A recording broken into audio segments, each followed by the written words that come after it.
ডায়েটে আছি আমি। ডাক্তার বলেছে হেলদি খাবার খেতে, কিন্তু আজকে একটু বিরিয়ানি খাচ্ছি। একটু মানে এই 1 প্লেট। আসলে আমি বিরিয়ানি খেতে আসিনি, আমি শুধু দেখতে আসছিলাম বিরিয়ানিটা আসলে এত সুন্দর কিনা। দেখলাম সুন্দর, তারপর ভাবলাম এত সুন্দর জিনিসকে একা রেখে যাওয়া তো অন্যায়। প্রথমে বলেছিলাম শুধু 1 চামচ খাবো। 1 চামচ খাওয়ার পর মনে হলো আরও 1 চামচ নিয়ে নেই, তা না হলে বিরিয়ানির প্রতি অসম্মান করা হবে।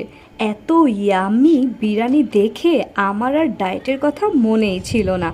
এতে যে গোস আর যে আলু আছে এগুলোও তো প্রোটিন আর সবজিতে ভরপুর। তাই এখন আমি একটা গুরুত্বপূর্ণ সিদ্ধান্তে পৌঁছেছি, ডায়েট আমি কাল থেকে করব। আজকে শুধু বিরিয়ানির সাথে আমার একটা ইমোশনাল মিটিং চলবে। তোমরা যে যেখান থেকে দেখছো ভিডিওটি ভালো লাগলে লাইক কমেন্ট শেয়ার করো, আর ফলো অ্যান্ড সাবস্ক্রাইব করে সবসময় পাশে থেকো।